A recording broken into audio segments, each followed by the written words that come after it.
ব্রাজিলের সামনে আসছে বড় পরীক্ষা।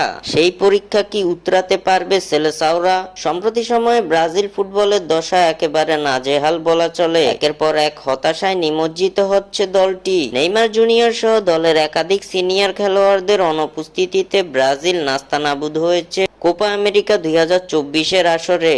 2024 কোপা আমেরিকাতে কোয়ার্টার ফাইনাল থেকে বিদায় নিতে হয়েছে সেলেসাওদের। তরুণ তুর্কিদের নিয়ে দল সাজিয়ে নিজের গেম প্ল্যানে নিজেই ধরা খেয়েছেন কোচ দরিবাল জুনিয়র। এমন অবস্থায় এবার শঙ্কায় পড়েছে ব্রাজিলের 2026 বিশ্বকাপ খেলা নিয়ে। 2026 বিশ্বকাপ বাছাই পর্বে লাতিন আমেরিকা অঞ্চল থেকে একেবারে বর্ডার লাইনে অবস্থান করছে ব্রাজিল। লাতিন আমেরিকা থেকে পয়েন্ট টেবিলের শীর্ষ 6টি দল সরাসরি খেলবে 2026 বিশ্বকাপে। বাকি এক দলকে খেলতে হবে ইন্টার কনফেডারেশন টুর্নামেন্ট। এমন অবস্থায় 2026 ফুটবল বিশ্বকাপের বাছাই পর্বের পয়েন্ট টেবিলের ষষ্ঠ স্থানে অবস্থান করছে সেলেসাওরা। বিশ্বকাপ বাছাই পর্বে এ পর্যন্ত 6টি ম্যাচ খেলেছে তারা, যেখানে 2 জয় 3 হার ও 1 ড্র নিয়ে পয়েন্ট টেবিলের ষষ্ঠ স্থানে অবস্থান করছে নেইমারের দল। এদিকে আবারও মাঠে নামতে চলেছে ব্রাজিল। চলতি বছর সেপ্টেম্বরে বিশ্বকাপ বাছাই পর্বে ব্রাজিলের সামনে অপেক্ষা করছে কঠিন পরীক্ষা।